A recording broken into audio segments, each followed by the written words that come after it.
Alhamdulillahi Rabbil Alamin, wassalatu wassalamu ala rasulina Muhammedin wa ala alihi wa sahbihi ajma'in. Falenderimet I takojnë Allahun Gjelle Shanuhu, salatet, selamet, përshëndetjet më të mira qofshin mbi profetin Muhammed alayhi salatu wassalam, mbi familjen e tij të pastër, mbi shokët e tij besnik dhe mbi gjithë ata besimtarë që ndoqën dhe do ta ndjekin rrugën e tij deri në ditën e gjykimit. Të nderuar besimtarë, vëllezër dhe motra, jemi në prag të muajit më të mirë, jemi në prag të Ramazanit, jemi në prag të atij muaji I cili është burim energjie për çdo besimtar. Pikërisht ne sonte nisim teravin e parë dhe syfyrën e parë, dhe sonte starton maratona e besimtarit.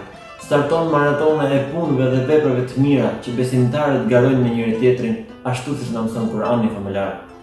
Ramazani është periudha më e mirë kohore.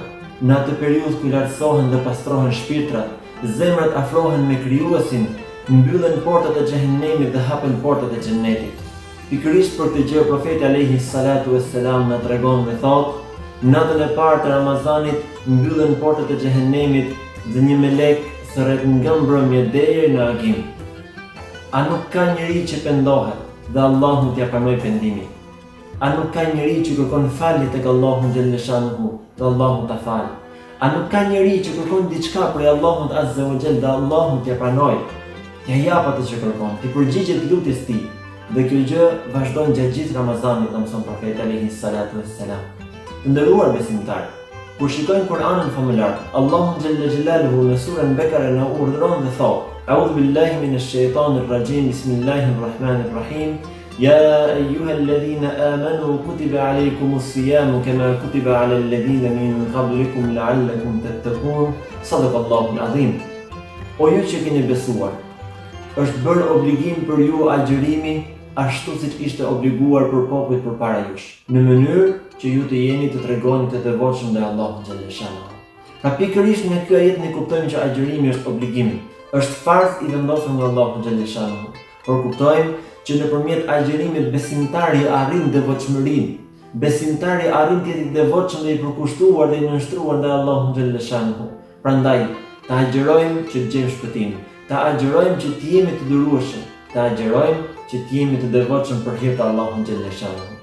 Gjithashtu, na transmetohet se profeti alayhi salatu wassalam në ditët e fundit të muajit Shaaban, pra në prag të Ramazanit, I këshillonte shokët e tij, I mblidhte së bashku besimtarët duke I thënë: O ju njerëz, o ju besimtarë, ju është afruar ju një muaj në të cilin gjendet nata e katërt. Natë e cila është më e mirë se 1000 muaj. Agjërimin në këtë muaj Allahu Gjelle Shanuhu e bëri obligim. Namazin gjatë natës, pra teravin, e bëri sunnet të pëlqyeshëm. Ramazani është muaji I durimit dhe durimi shpërblehet vetëm me xhennet. Ramazani është muaji ku shtohet risku dhe bereqeti Allahu Gjelle Shanuhu. Kush e ushqen një agjërues, atij do t'i falen mëkatet e shkuara dhe nuk do t'i paksohet asnjë shpërblim nga ai agjëruesi. Disa nga sahabët thanë: O I dërguari I Allahut, jo të gjithë prej nesh kanë mundësinë që të ushqejnë një agjërues. Profeti alayhi salatu wassalam ju drejtua këtyre sahabëve, ju drejtua gjithë besimtarëve duke thënë: edhe ai që ushqen me ujë, hurma apo qumësht do të shpërblehet për të në të njëjtën mënyrë. Për ky është profeti alayhi salatu wassalam. Ky është shembulli I tij në agjërim. Ky është shembulli I tij se si ta presim Ramazanin. Por gjithashtu Ramazani, agjërimi në të ka një lloj etike. Ka një etikë që ne të jemi të nënshtruar ndaj Allahut Gjelle Shanuhu.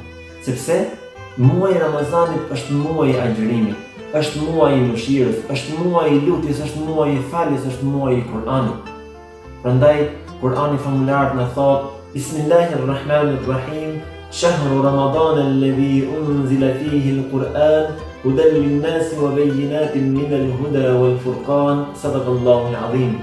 Muaji I Ramazanit është ai muaj në të cilin u zbrit Kur'ani, që është udhërfyes për njerëzit, plot me shenjat e qarta të dallues I të mirës nga e keqja. Pra siç e shohim në Kur'anin famëlar, është pikërisht muaji I Ramazanit ku nisi të zbresë Kur'ani. Atëherë, le të jetë ky Ramazan muaji ku Kur'ani të zbresë në zemrat tona. Le të jetë ky Ramazan muaji ku Kur'ani të zbresë në mendjet tona. Ne do të mundohemi ta kuptojmë dhe ta jetojmë Kur'anin. Le të ndjekim shembullin e sahabëve nderuar. Ata mësonin 10 ajete, por siguroheshin që t'i praktikonin që të gjitha në jetët e tyre. dhe pastaj kaloni dhe mësoni 10 ajete të tjera. Letimi të tillë, ndoshta nuk I bëjmë dot 10 ajete. Çdo ditë në Ramazan, le të mësojmë një ajet dhe një hadith dhe ti praktikojmë ato në jetën tonë. Ti praktikojmë ato në rrethin familjar që ne kemi. Dhe do të shohim që ky Ramazan do të jetë në vërtetë ndryshe. Ti jemi të bindur që nëse japim hakun agjërimit në këtë Ramazan, Allahu xhalla shanhu do të na shpërblejë, sepse profeti alayhi salatu wassalam na mëson dhe thotë për agjëruesin ka 2 gëzime. Njëri në iftar, në kohën e iftarit, dhe tjetri është kur të takojë Allahun xhalla shanhu. Ka për agjëruesin është premtuar takimi me Allahun xhalla shanhu dhe këtë gjë e përforcojmë me myshdën e Allahun xhalla shanhu që thotë në xhennet është një portë, ajo quhet porta Rayyan dhe në atë portë do të hyjnë vetëm agjëruesit. Vetëm ata që janë nënshtruar Allahun xhalla shanhu, janë bindur Allahun xhalla shanhu. Prandaj nderuar besimtar, le të kthehemi edhe një herë tek etika në agjërim. Profeti alayhi salatu wassalam na tregon dhe thotë: "Men sama Ramadana imanan wa ihtisaban ghufira lahu ma taqaddama min dhanbi." Kush e agjeron Ramazanin me besim dhe bindje të palëkundër tek Allahu xhalla shanhu, Allahu do t'i falë gjunahet, mëkatet e kaluara. Profeti alayhi salatu wassalam na mëson dhe thotë: "Kur të agjëroni me gjithçka. Bëhuni njësh me agjërimin, duke agjëruar goja, veshët, syt, gjymtyrët, duar dhe këmbë. Të mos flasim haram, të mos përgojojmë, të mos përqeshim të tjerët, të mos dëgjojnë haram veshët tanë, të mos shikojnë haram syt tanë, të mos veprojnë haram duart tona, të mos ecin drejt haramit, drejt të ndaluarës këmbët tona." Pra ky është agjërimi I plotësuar. Dhe gjithashtu profeti alayhi salatu wassalam na mëson që kur t'jeni agjërueshëm, nëse dikush ju ofendon, thojini ana saim, unë jam agjërueshëm. Krenaria e njerëzimit na mëson ne që agjërimi edukon shpirtin, edukon trupin, edukon moralin, edukon mendjen, edukon gjithë shqisat e besimtarit. Prandaj agjëroni që të gjeni shpëtim. Agjëroni që të fitoni kënaqësinë e Allahut xhalla shanhu. Shpesh herë besimtari mund pyes përse agjëroj, për kë agjëroj. Pikërisht përgjigjen e kësaj pyetje e gjejmë në hadithin kudsi ku Allahu xhalla shanhu thotë: "As-sawmu li wa ana ajzi bih." Fillimisht na agjërojmë sepse Allahu xhalla shanhu na ka obliguar diçka të tillë. Allahu xhalla shanhu e ka bërë farz agjërimin në Ramazanit dhe ne agjërojmë. Por në hadithin kudsi Allahu xhalla shanhu thotë: "Agjërimi më përket mua dhe vetëm unë di se si ta shpërblej atë." Prandaj e shikojmë që Allahu xhalla shanhu shpërblimin e agjërimit, shpërblimin e agjëruesit e ka rezervuar vetëm për veten e tij dhe vetëm ai di se si ta shpërblej besimtarin që sigurisht ai është shpërblyesi më I mirë. Sigurisht është ai që di gjithçka, vepron gjithçka, shikon gjithçka dhe shpërblen në formën më të bukur besimtarin I cili është I nënshtruar ndaj tij. Të dashur motra dhe vëllezër, ky do të jetë një Ramazan ndryshe padyshim. Jo vetëm për shkak të rrethanave ku ndodheni, por sepse ti dhe gjithkush tjetër do ta vlerësojë si të tjerë. Do ta vlerësojmë si mundësinë e jetës. Do ta vlerësojmë si mundësinë e cila vjen një herë në vit. Dhe duke e konsideruar si diçka të tillë, do t'i japim hakun me agjërim, me adhurim në të, me lutje dhe përgjërim drejtuar Allahun xhalla shanhu, kushtuar Allahun xhalla shanhu. Sepse në këtë muaj çdo vepër shpërblehet shumë fish. Në këtë muaj një adhurim nafile shpërblehet sikur të ketë kryer besimtari një adhurim, një obligim fetar, një farz. Prandaj të nderuar besimtarë, motra dhe vëllezër, le të drejtohemi Allahun xhalla shanhu në këtë muaj. Le ta lutim Allahun xhalla shanhu vazhdimisht.